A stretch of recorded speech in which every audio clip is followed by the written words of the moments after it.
আসসালামু আলাইকুম ওয়া রাহমাতুল্লাহি ওয়া বারাকাতুহু। আলহামদুলিল্লাহি রাব্বিল আলামিন। ওয়াস সালাতু ওয়াস সালামু আলা আশরাফিল আমবিয়া ওয়াল মুরসালিন।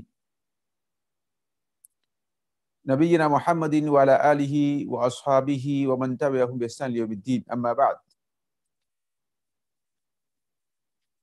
ক্বালা আল্লাহু সুবহানাহু ওয়া তাআলা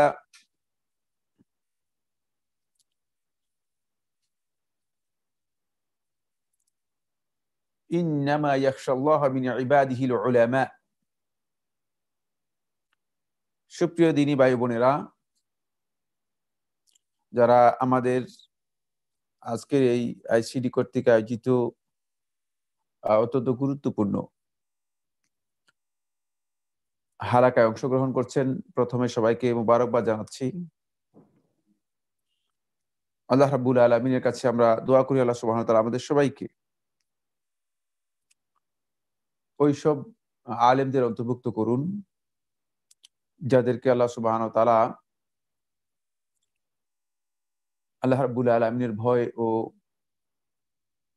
আল্লাহ রাব্বুল আলামিনের আনুগত্যের মাধ্যমে সমৃদ্ধ করেছেন। আমরা বিশ্বসেরা নন্দিত ও প্রসিদ্ধ চারজন ইমাম, যাদেরকে এক কথায় আল আইমাতুল আরবাআহ, চার ইমাম বলা হয়ে থাকে, যে চারজন ইমাম বলা যেতে পারে যে পৃথিবীর সমস্ত মানুষের কাছে সমাদৃত ও পরিচিত। এদের মধ্যে ইমাম আবু হানিফা রাহমাতুল্লাহ আলাইহি সম্পর্কে আমরা ইতোমধ্যে কিছু বিষয় আলোচনা করেছি। এরপর আমরা তার পরবর্তী সময়ে মালিক রহমতুল্লাহ সম্পর্কে আলোচনা করেছি, যিনি 179 হিজরি সনে মারা গিয়েছেন। আজকের যে আলোচ্য বিষয় তা হচ্ছে ইমাম আবু আব্দুল্লাহ মুহাম্মদ ইবনে ইদ্রিস আশ-শাফিঈ রাহিমাহুল্লাহ তাআলা সম্পর্কে, যার দিকে সম্পৃক্ত করে শাফি মাযহাবের পরিচয় ও প্রসিদ্ধি প্রসার ঘটেছে। তিনি হচ্ছেন ইমাম মুহাম্মদ ইবনে ইদ্রিস আশ-শাফিঈ রাহিমাহুল্লাহ তাআলা। আমরা তার জীবনীর গুরুত্বপূর্ণ কয়েকটি পয়েন্টে কথা বলবো। আল্লাহ রাব্বুল আলামিন আমাদেরকে তৌফিক দান করুন, যাতে আমরা আমাদের এই সমস্ত আলেমদের ইলমের যেই মর্যাদা রয়েছে সেটা উপলব্ধি করে নিজেরাও উদ্বুদ্ধ অনুপ্রাণিত হতে পারি এবং ইলম অর্জন করার জন্য আমরা আগ্রহী হতে পারি। এই আলেমদের জীবনী আমরা এজন্যই আলোচনা করব বা আলোচনা করি, যাতে করে আমরা তাদের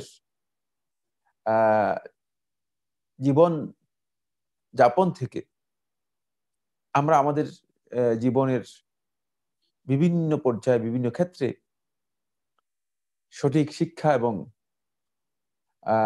দিক নির্দেশনা গ্রহণ করতে পারি। আজকে আসছে ইমাম আবু আব্দুল্লাহ মুহাম্মদ ইবনে ইদ্রিস ইবনুল আব্বাস ইবনে উসমান ইবনে শাফি আল হাশিমি আল কুরাশি আল মুত্তালিবি রাহিমাহুল্লাহ তাআলা। তার কুনিয়াত হচ্ছে আবু আব্দুল্লাহ, নাম হচ্ছে মুহাম্মদ, তার পিতার নাম হচ্ছে ইদ্রিস, দাদার নাম হচ্ছে আব্বাস, এবং তিনি হাশিমি, বনি হাশিমের লোক ছিলেন। আমরা জানি রাসূলুল্লাহ সাল্লাল্লাহু আলাইহি ওয়াসাল্লাম বনি হাশিমের লোক ছিলেন, কুরাশি ছিলেন, রাসূলুল্লাহ সাল্লাল্লাহু আলাইহি ওয়াসাল্লাম মুত্তালিবি ছিলেন। একেবারেই রাসূলুল্লাহ সাল্লাল্লাহু আলাইহি ওয়াসাল্লামের সাথে ইমাম শাফি রহমতুল্লাহ আলাইহি তার বংশের খুব কাছাকাছি জায়গাতে গিয়ে মিলে গিয়েছে। ইমাম শাফি রহমতুল্লাহ দাদা হচ্ছেন আব্বাস, আব্বাস ইবনে উসমান। তার আব্বা হচ্ছেন শাফি, সেখান থেকে তাকে শাফিঈ বলা থাকে। শাফি ইবনে সাইব, শাফি ইবনে সাইব, আস-সাইব ইবনে উবাইদ, সাইব ইবনে উবাইদ, তিনি ইসলাম গ্রহণ করেছেন। তিনি সাহাবী ছিলেন। তিনি প্রথমে বদরের যুদ্ধে বন্দী হন। মক্কার মুশরিকদের সাথে রাসূলুল্লাহ সাল্লাল্লাহু আলাইহি ওয়াসাল্লামের বিরুদ্ধে যুদ্ধ করার জন্য আসেন। পরবর্তীতে তার কাছ থেকে রক্তপণ নিয়ে রাসূলুল্লাহ সাল্লাল্লাহু আলাইহি ওয়াসাল্লাম তাকে ছেড়ে দেন এবং পরবর্তী তিনি ইসলাম গ্রহণ করেন। তার দাদা হচ্ছে সাইব ইবনে উবাইদের দাদা হচ্ছে আব্দুল ইয়াজিদ ইবনে আব্দুল মুত্তালিব। খুব ভালো করে করবেন, আব্দুল ইয়াজিদ ইবনে ইবনুল মুত্তালিব। আর তিনি হচ্ছেন মুত্তালিব ইবনে আব্দুল মান্নাফ। মুত্তালিব ইবনে আব্দুল মান্নাফ এর সাথে রাসূলুল্লাহ সাল্লাল্লাহু আলাইহি ওয়াসাল্লামের বংশের মিল রয়েছে। এখান থেকে আমরা বুঝতে পেরেছি যে ইমাম শাফিঈ রাহিমাহুল্লাহ তাআলা বংশগত দিক থেকে ইমাম শাফিঈ রহমাতুল্লাহ আলাইহি তিনি রাসূলুল্লাহ সাল্লাল্লাহু আলাইহি ওয়াসাল্লামের বংশের ছিলেন, হাশমি বংশের ছিলেন এবং তিনি কুরাশি ছিলেন, তিনি মুত্তালিবী ছিলেন। সাঈদ ইবনে ইয়াজিদ রাদিয়াল্লাহু তাআলা আনহু বদরের যুদ্ধে মুশরিকদের সাথে রাসূলুল্লাহ সাল্লাল্লাহু আলাইহি ওয়াসাল্লামের বিরুদ্ধে যুদ্ধ করতে আসেন। তিনি যুদ্ধে বন্দী হন। রাসূলুল্লাহ সাল্লাল্লাহু আলাইহি ওয়াসাল্লাম তাকে তার কাছ থেকে বিনিময় নিয়ে রাসূলুল্লাহ সাল্লাল্লাহু আলাইহি ওয়াসাল্লাম তাকে ছেড়ে দেন। তিনি বলেন, রাসূলুল্লাহ সাল্লাল্লাহু আলাইহি ওয়াসাল্লাম যখন আমাকে ছেড়ে দিয়েছেন তখন আমি মক্কায় চলে যাই। আর বেশি দিন আমি অপেক্ষা করিনি। আমি রাসূলুল্লাহ সাল্লাল্লাহু আলাইহি ওয়াসাল্লাম এর প্রতি আকৃষ্ট হই এবং ইসলাম গ্রহণ করে থাকি। ইমাম শাফিঈ রাহমাতুল্লাহ আলাইহি তিনি আকার আকৃতিতে অনেকটা জুমহুর ঐতিহাসিকগণ বর্ণনা করেছেন যে ইমাম শাফিঈ রাহমাতুল্লাহ আলাইহি তিনি আকার আকৃতিতে সৃষ্টিগত দিক থেকে রাসূলুল্লাহ সাল্লাল্লাহু আলাইহি ওয়াসাল্লামের কিছুটা আকৃতি অথবা গঠন তার মধ্যে পরিলক্ষিত হতো। এটি ইমাম শামসুদ্দিন যাহাবী রাহমাতুল্লাহ সিয়ার আলামুন বালায়াতে উল্লেখ করেছেন। আরো অনেকেই এই বিষয়টি উল্লেখ করেছেন। আমরা এরপরে যে পয়েন্টটি নিয়ে আলোচনা করব সেটি হচ্ছে ইমাম শাফিঈ রাহমাতুল্লাহ আলাইহি আব্বা ছিলেন হাশিমি ও মুত্তালিবী, আর ইমাম শাফিঈ রাহমাতুল্লাহ মা ছিলেন, কেউ কেউ বলেছেন ইয়ামানুল আর আজদ গোত্রের তিনি একজন মহিলা ছিলেন, কেউ কেউ বলেছেন বনি আসাদ গোত্রের তিনি লোক ছিলেন। বনি আসাদ তারাও আরবি ছিল, আর আজদ যারা ইয়ামানি তারাও আরবি ছিল, কিন্তু তিনি কুরাশি ছিলেন না। তার মা কুরাশি ছিলেন না। তার মা যদিও কুরাশি ছিলেন না, কিন্তু তার মা ছিলেন অত্যন্ত বিচক্ষণ, বুদ্ধিমত্তা সম্পন্না একজন নারী। আমরা দেখতে পাই ইমাম রহমতুল্লাহ আলাইহি এর জন্মের সাথে তার মায়ের বুদ্ধিমত্তা এবং তার জীবনের সাথে একটা বিশাল নিবিড় সম্পর্ক রয়ে গিয়েছে। ফলে ইমাম শাফিঈ রাহমাতুল্লাহ আলাইহি এর আব্বা ইদ্রিস ইবনে আব্বাস হাশিমি হওয়া সত্ত্বেও তিনি খুবই দরিদ্র ছিলেন, অভাবী ছিলেন। অভাবী থাকার কারণে তিনি মক্কা থেকে হিজরত করে ফিলিস্তিনের গাজ্জা, বর্তমান যে অঞ্চলে বিগ্রহ চলছে এবং হানাহানি চলছে, মুসলিমরা নিপীড়িত হচ্ছে, সে গাজ্জাতে তিনি হিজরত করে চলে যান রিজিকের অন্বেষায়। কিন্তু আল্লাহ রাব্বুল আলামিনের ফয়সালা, হিজরত করার খুব কাছাকাছি সময়ে ইমাম মুহাম্মদ ইবনে ইদ্রিস আশ-শাফিঈ রাহিমাহুল্লাহ তাআলার জন্মের পরপরই খুব অল্প সময়ের মধ্যে, কেউ বলেছেন 2 বছর, মানে কেউ বলেছেন 2 বছর থেকে কম, 2 বছর এর মাথায় বলা যেতে পারে, খুব অল্প সময়ের মধ্যে তার আব্বা ইদ্রিস ইবনুল আব্বাস তার মৃত্যু হয়।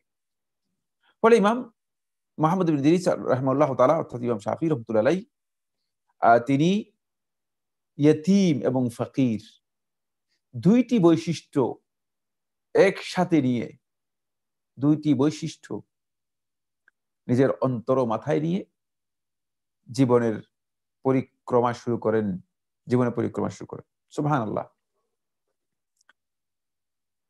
আমরা যদি রাসূলুল্লাহ সাল্লাল্লাহু আলাইহি ওয়াসাল্লাম জীবনের দিকে দেখি, সেটা দেখতে পাবো রাসূলুল্লাহ সাল্লাল্লাহু আলাইহি ওয়াসাল্লাম তো এতিম হয়ে শুরু করেছেন, এবং রাসূলুল্লাহ সাল্লাল্লাহু আলাইহি ওয়াসাল্লাম এর অবস্থা ঠিক এই পর্যায়ে ছিল। রাসূলুল্লাহ সাল্লাল্লাহু আলাইহি ওয়াসাল্লামের ব্যাপক কোনো সম্পদ রাসূলুল্লাহ সাল্লাল্লাহু আলাইহি ওয়াসাল্লামের আব্বা তার জন্য রেখে যাননি, সেটা আমরা ঐতিহাসিকভাবে জানতে পেরেছি। ইমাম শাফিঈ রাহমাতুল্লাহ আলাইহি কেউ বলেছেন যে আসকালানে জন্মগ্রহণ করেছেন, কেউ বলেছেন যে ইমাম শাফিঈ রাহমাতুল্লাহ আলাইহি মিনাতে জন্মগ্রহণ করেছেন। পরবর্তীতে তার আব্বা তাকে নিয়ে চলে যান। বিশুদ্ধ বক্তব্য হচ্ছে 150 হিজরি সনে ইমাম শাফিঈ রাহমাতুল্লাহ আলাইহি তিনি গাজ্জাতে জন্মগ্রহণ করেন। ওই বছর জন্মগ্রহণ করেছেন যে বছর ঐতিহাসিকরা উল্লেখ করেছেন, যে বছর ইমাম আবু হানিফা রহমতুল্লাহ আলাইহি যে বছর মৃত্যুবরণ করেছেন, সেই বছর ইমাম শাফিঈ রহমতুল্লাহ জন্মগ্রহণ করেছেন। আশ্চর্যের বিষয় হচ্ছে ইমাম বাইহাকী রহমতুল্লাহ আলাইহি বলেন যে ইমাম শাফিঈ রহমতুল্লাহ আলাইহি 150 হিজরি সনে যে বছর ইমাম আবু হানিফা রহমতুল্লাহ মারা গেছেন, সেই বছর জন্মগ্রহণ করেছেন। ওয়াকিলা কেউ একথা বলেছেন উলিদা ফি নাফসিল ইয়াউমিল্লাযী মাতা ফীহি আল-ইমাম আবু হানিফা রাহিমাহুল্লাহ। মিরাকল বলেন যে ওই দিনেই ইমাম শাফিঈ রহমতুল্লাহ আলাইহি জন্মগ্রহণ করেছেন, যেই দিনে ইমাম আবু হানিফা রহমতুল্লাহ আলাইহি মৃত্যু হয়েছে, যেদিন ইমাম আবু হানিফা রহমতুল্লাহ মৃত্যু হয়েছে। ঐতিহাসিকগণ তার মায়ের একটি স্বপ্নের কথা উল্লেখ করেছেন, যে তার মা স্বপ্নে দেখেছেন যে সুরাইয়া তারকার মতো একটি উজ্জ্বল তারকা তার পেট থেকে বেরিয়ে যাচ্ছে, এবং মিশরে গিয়ে সেটি নির্বাপিত হয়ে গেল। তখন তিনি এই স্বপ্নের তাবিরকারীদেরকে প্রশ্ন করলেন। তারা বলেছেন যে তোমার গর্ভ থেকে এক মহান আলেমের জন্মগ্রহণ হবে, যে আলেম এর ইলম গোটা পৃথিবীকে বিচ্যুত করবে, গোটা পৃথিবীতেই সেটা বিস্তার লাভ করবে। ইমাম শাফিঈ রাহিমাহুল্লাহ তাআলা মা, আমি বলেছি প্রথমেই, খুবই বুদ্ধিমত্তা এবং বিচক্ষণতার পরিচয় দিয়েছেন। যখন দেখলেন যে 2 বছরেই শিশু ইয়াতীম হয়ে গেছে, তার বংশ হারিয়ে যেতে পারে, বংশের পরিচয় হারিয়ে যেতে পারে, তিনি কাল ক্ষেপণ না করেই 2 বছর পরিপূর্ণ না হতেই তার মা ওই গাজ্জা থেকে তিনি ইমাম শাফিঈ রহমতুল্লাহ আলাইহিকে নিয়ে মক্কায় চলে আসেন। ইমাম শাফিঈ রহমতুল্লাহ আলাইহিকে নিয়ে মক্কায় চলে আসেন। এটি তার বিচক্ষণতার সবচেয়ে বড় পরিচয়। কারণ তিনি বুঝতে পেরেছেন এই শিশু যদি গাজ্জাতে জন্মগ্রহণ করে এবং এই পরিবেশে বড় হয়, তাহলে এই শিশু তার বংশ পরিচয় বড় হতে পারবে না, এবং বংশ পরিচয়ে যে মর্যাদা রয়েছে সেই মর্যাদা সে লাভ করতে পারবে না। ফলে তিনি ইমাম শাফিঈ রহমতুল্লাহ আলাইহিকে নিয়ে মক্কাতে চলে আসেন। কারণ তিনি জানেন যে মক্কাতে যদি আসেন, অবশ্যই তার বংশ পরিচয়ের মাধ্যমে তিনি বড় হবেন, পাশাপাশি তিনি মক্কার যে পরিবেশ আছে সেই পরিবেশ লাভ করতে পারবেন, আর মক্কার আলেমদের কাছে তিনি লালিত পালিত হতে পারবেন। এই জন্যই ইমাম শাফিঈ রহমতুল্লাহ আলাইহির মা তাকে নিয়ে তিনি মক্কার চলে আসেন, একেবারে 2 বছর বয়সেই মক্কায় চলে আসেন। ইমাম শাফিঈ রহমতুল্লাহ আলাইহি তার মা তাকে একেবারেই ছোটবেলা থেকেই কোরআন হিফজের জন্য দেন। বর্ণিত আছে যে তিনি 7 বছর বয়সেই কোরআনে কারীম হিফজ করেন, এবং কোরআনে ইমাম শাফি রহমতুল্লাহ কেরাত ছিল অত্যন্ত সুমধুর, মধুর কণ্ঠের অধিকারী তিনি ছিলেন।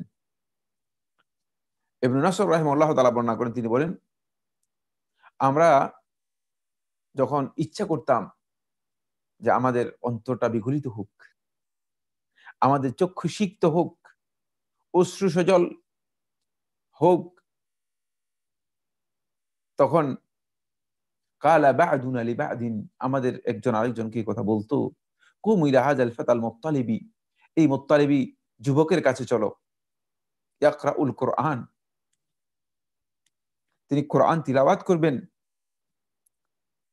ফাইজা আতাইনাহু ইউসাল্লি ফিল হারাম, যখন আমরা তার কাছে আসতাম আমরা দেখতে পেতাম যে তিনি হারামে সালাত আদায় করতেছেন। ইস্তাফতাহাল কোরআন, তিনি কোরআন তিলাওয়াত শুরু করছেন। হাত্তা ইয়াতাসাকাতান নাস, যে মানুষ তার কোরআন তিলাওয়াত শুনে, ইয়াতাসাকাতান নাস, মানুষ কান্নায় ভেঙে পড়তো। ওয়ায়াকসুর আজিজুহুম বিল বুকা মিন হুসনি সাউতিহি, তার আওয়াজের যে সুন্দর আওয়াজ, কণ্ঠ, তার কণ্ঠশৈলী তাদের কান্নার আওয়াজকে আরো বৃদ্ধি করত। ফাইজা রাআ যালিকা, যখন তিনি এটা বুঝতে পারতেন, তখন আমসাকা মিনাল কিরাআতি, তিনি কিরাত বন্ধ করে দিতেন। এই ছিল ইমাম রহমতুল্লাহ আলাইহির জীবনের শুরুর বিষয়গুলো। ইমাম রহমতুল্লাহ মা বুদ্ধিমত্তার সাথে আরেকটি কাজ করেছেন, সেটি হচ্ছে আরবের সবচেয়ে শ্রেষ্ঠ আরবি ভাষা পণ্ডিত এবং আরবি ভাষার সবচেয়ে ভাষার দিক থেকে উর্বর ক্ষেত্র, উর্বর ভূমি ছিল হুজাইল এর জনপদ। হুজাইল একটি গোত্রের নাম। হুজাইলের এই কাবিলা, হুজাইল কাবিলা এর যে গোত্র জনপদে বসবাস করত, তাদের এই জনপদ ছিল আরবি ভাষার জন্য সবচেয়ে শ্রেষ্ঠ, এবং ভাষাগত দিক থেকে তাদের শক্তি ছিল অনেক বেশি। তারা ভাষার মানে প্রাঞ্জলতা, শব্দশৈলী এবং ভাষার সুন্দর ব্যবহার তাদের কাছে খুবই উন্নত, উচ্চ পর্যায়ের ছিল। তখন ইমাম শাফি রহমতুল্লাহ মা এই বিষয়টি বুঝতে পেরেছিলেন, যদি আরবি ভাষা শিক্ষা গ্রহণ করতে পারে তার এই সন্তান, তাহলে তিনি অনেক বেশি মর্যাদা লাভ করতে পারবেন। এই জন্য ইমাম শাফি রহমতুল্লাহকে তিনি হুজাইল গোত্রে পাঠিয়ে দেন আরবি শিক্ষা গ্রহণ করার জন্য, যাতে করে ভাষার প্রাঞ্জল্যতা, ভাষার শব্দ শৈলী সম্পর্কে জ্ঞান, ভাষার উপস্থাপনা পদ্ধতি, এগুলি সম্পর্কে যথাযথ জ্ঞান অর্জন করতে পারেন। ফলে একেবারে জীবনের শুরুতেই ইমাম শাফি রহমতুল্লাহ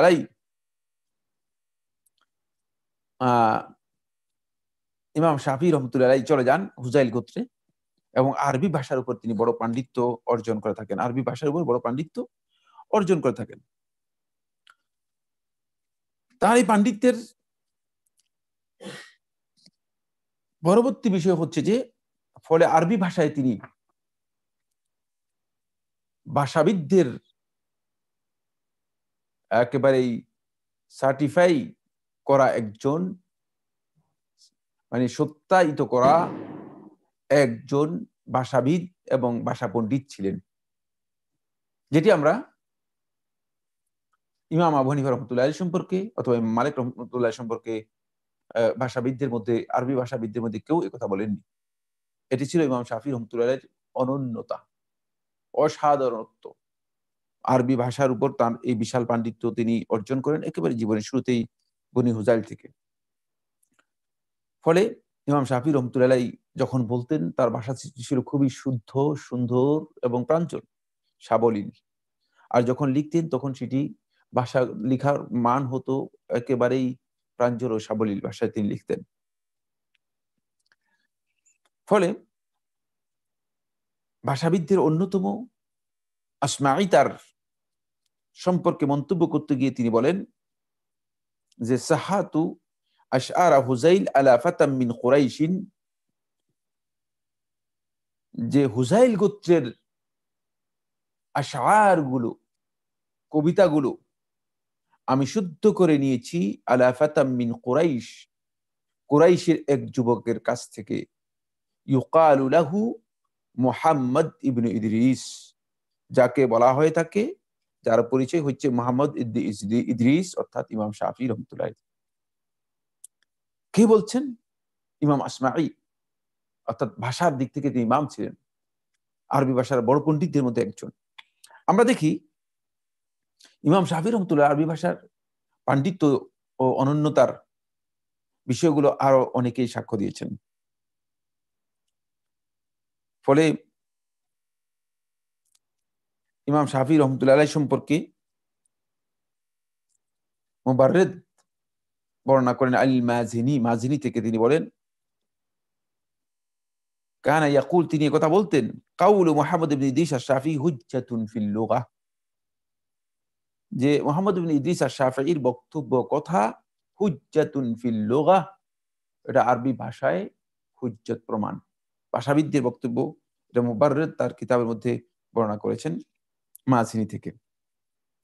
জাহিজ বলতেছেন, ভাষাবিদদের আরেকজন, তিনি বলছেন, নাজারতু ফি কুতুবি হাউলাঈ নাবিগা, এই অসাধারণ পাণ্ডিত্যের অধিকারী ব্যক্তিদের কিতাবে আমি দৃষ্টি দিয়েছি, কিতাবগুলো দেখেছি, পর্যালোচনা করেছি। আল্লাযীনা নাবাগু ফিল ইলমি, যারা জ্ঞানের দিক থেকে পরিপূর্ণতায় পৌঁছতে পেরেছে। ফালাম আরা আহসানা তা'লিফান মিনাল মুত্তালিবি ইয়ানিল আশ-শাফিঈ, ইমাম শাফিঈ এই মুত্তালিবি যুবকের চেয়ে কারো কিতাবকে এত সুন্দর আমি দেখিনি। তিনি বলছেন, কাআন্না লিসানাহু ইউনাদ্দিমুদ দুর, তার জিহ্বা মনে হচ্ছে যেন যখন কথা বলে তখন মনে হচ্ছে যেন মুক্তাগুলো খসে পড়ছে এবং সেগুলোকে কি করতেছে, একটিকে আরেকটির সাথে সাজাচ্ছে, সুসজ্জিত করছে। সুবহানাল্লাহ। এটি জাহিজ তার বইয়ের মধ্যে বলেছেন। তিনি ভাষার কত বড় পণ্ডিত ছিলেন। সালাব, ভাষাবিদদের আরেকজন, তিনি বলছেন, আশ-শাফি ইয়াজিব আন তুখায মিনহুল লুগা, যে শাফি এমন পর্যায়ে পৌঁছেছে যে শাফিঈ ইয়াজিব আন তুখায মিনহুল লুগা, তার কাছ থেকে ভাষা গ্রহণ করা ওয়াজিব, ভাষা গ্রহণ করা ওয়াজিব। ভাষার দিক থেকে তার পাণ্ডিত্যের বিষয়টি ইঙ্গিত করেছেন। ইমাম জামাখশরী কাশশাফে এই আয়াতের তাফসীরের মধ্যে উল্লেখ করেন, সূরা নিসা ৩ নম্বর আয়াত, যালিকা আদনা আল্লা তাউলু, এটি তোমাদের জন্য কাছাকাছি, আল্লা তাউলু, যে তোমরা ফকির মিসকিন হয়ে যাবে না, অভাবগ্রস্ত হয়ে যাবে না। যদি তোমরা এই কাজটি করো, এটা তোমরা নিজেদেরকে অভাব মুক্ত রাখতে পারবে।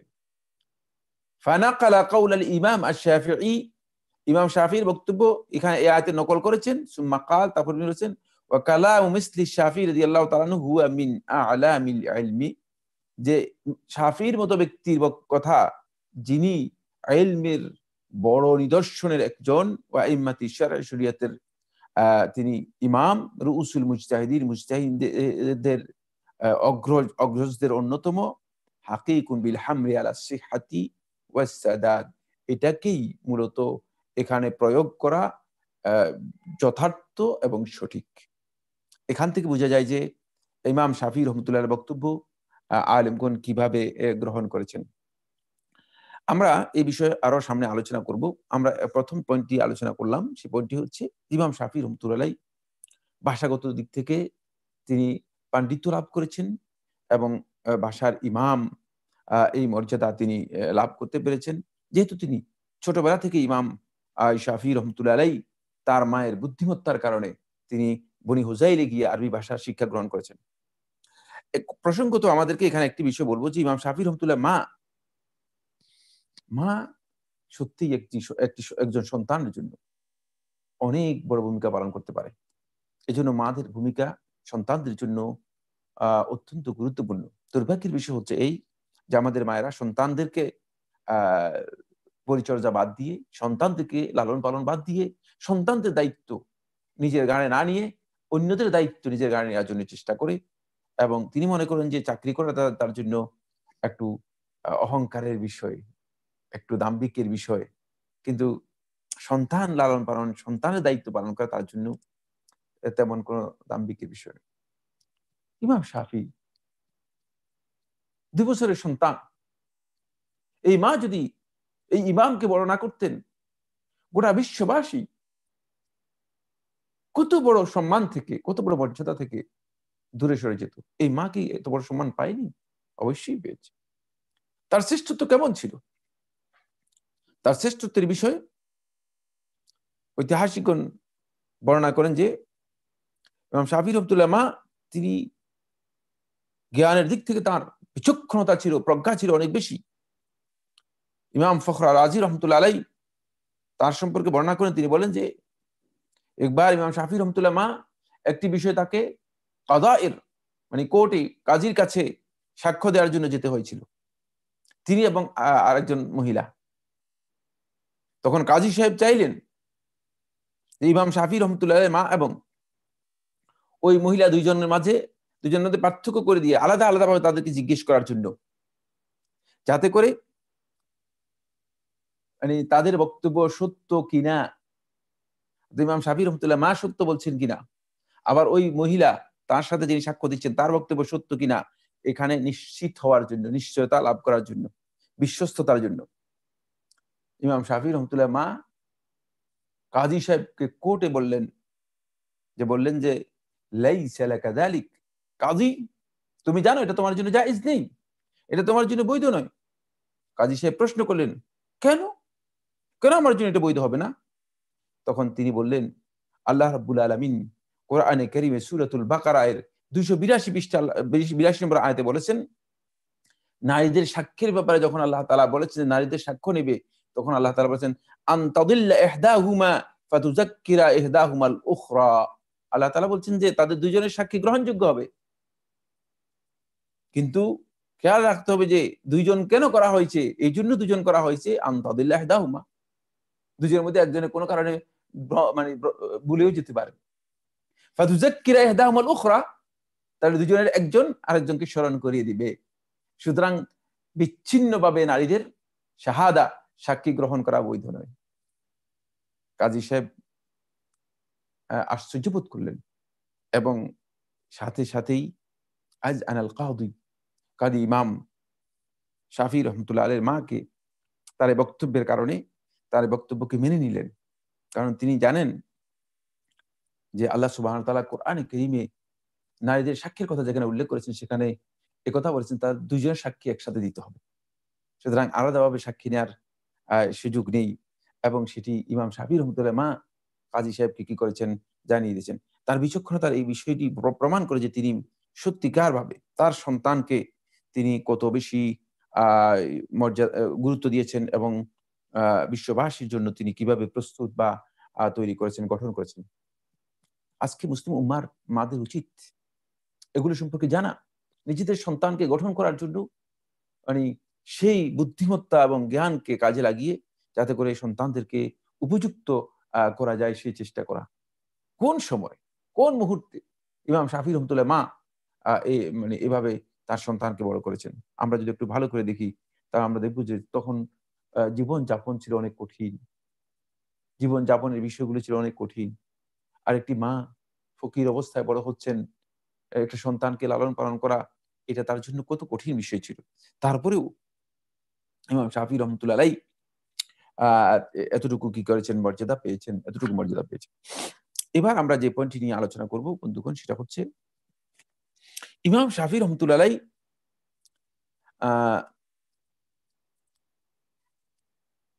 এরপরে ইমাম শাফি রহমতুল্লাহ যেহেতু ভাষার পাণ্ডিত্য অর্জন করেছেন, ভাষার উপর তার জ্ঞান অনেক বেশি হয়েছে, তিনি ইমাম শাফি রহমতুল্লাহ আলাইহি তিনি আরবি ভাষার একজন বড় কবি এবং পণ্ডিত পরিণত হলেন।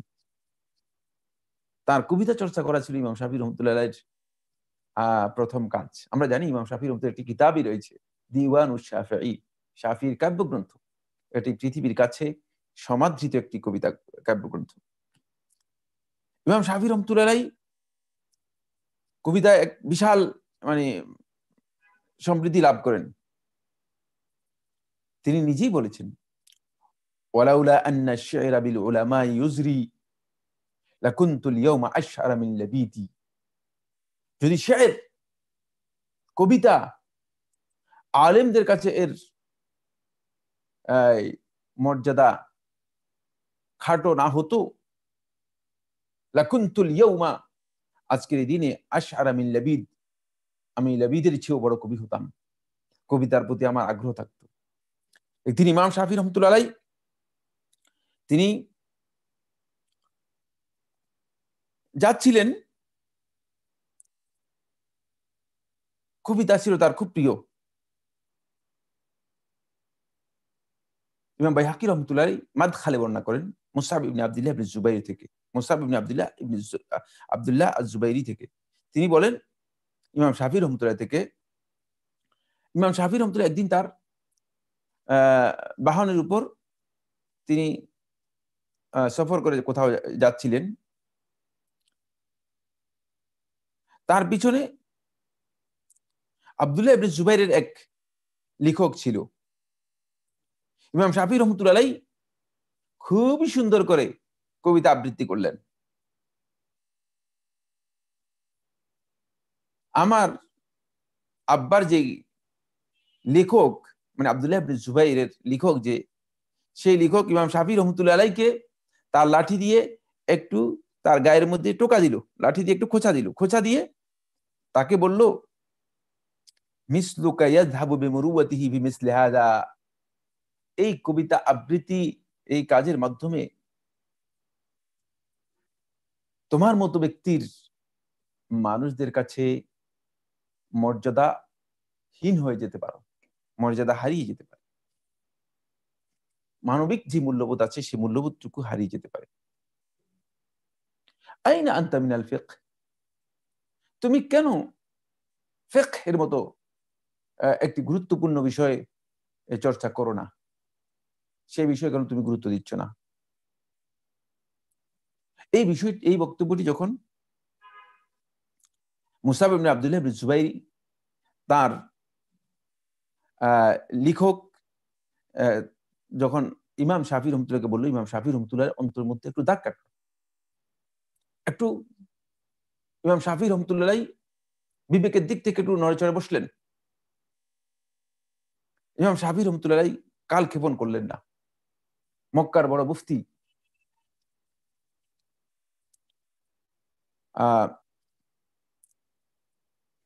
মুসলিম ইবনে খালিদ আজ-জানজি রাহিমাহুল্লাহ তাআলা তার কাছে চলে আসলেন। মুসলিম ইবনে খালিদ আজ-জানজি রাহিমাহুল্লাহ তাআলা তিনি তখনকার সময় মক্কার বড় মুফতি ছিলেন। তার কাছে আসলেন, তার কাছে এসে ইমাম শাফি রহমতুল্লাহ ফিকহ শিখার জন্য তিনি তার কাছে ধর্ণা দিলেন। ইমাম শাফি রহমতুল্লাহ তার কাছে ফিকহ মানে পড়া শুরু করলেন। ইমাম রহমতুল্লাহ তার ফিকহের মাধ্যমে সর্বপ্রথম প্রভাবিত হন এবং তার কাছেই মুলাজামাত করেন, নিয়মিত তার কাছেই থাকেন, তার কাছ থেকে এই ফিকহের জ্ঞান নেন।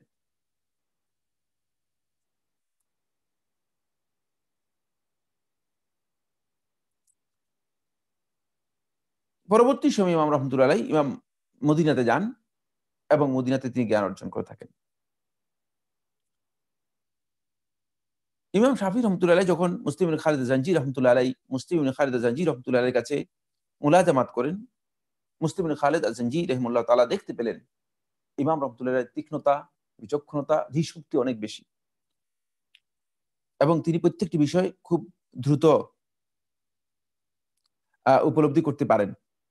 তখন একদিন তাকে ডেকে বললেন, আফতি ইয়া আবা আব্দুল্লাহ, হে আবু আব্দুল্লাহ, তুমি ফতোয়া দেওয়া শুরু করো, তুমি ফতোয়া দিতে পারো। ওয়াল্লাহি ফাকাদ ওয়াল্লাহি আনা লাকা আন তুফতি, যে এখন তোমার সুযোগ হয়ে গিয়েছে যে তুমি ফতোয়া দিতে পারবে। কখন বলেছেন? কত বছর বয়সে বলেছেন? একটু ভালো করে খেয়াল করুন। ইমাম শাফি রহমতুল্লাহ বয়স তখন কেবল 15 বছর, তখন কেবল 15 বছর। 15 বছরে মক্কার মুফতি মুসলিম ইবনে খালিদ আজ-জানজি রহমতুল্লাহ তিনি বলছেন যে তোমার অবস্থা এই যে তুমি ফতোয়া দেওয়ার মতো যোগ্যতা রাখো, তুমি ফতোয়া দেওয়ার মতো যোগ্যতা রাখো। সুবহানাল্লাহ। 13 বছর বয়সী ইমাম শাফি রহমতুল্লাহ তিনি মুআত্তা মালিক, 13 বা 12 বছর বয়স, ইমাম মালিক রহমতুল্লাহ যে মুআত্তা এই কিতাবটি প্রসিদ্ধ ছিল,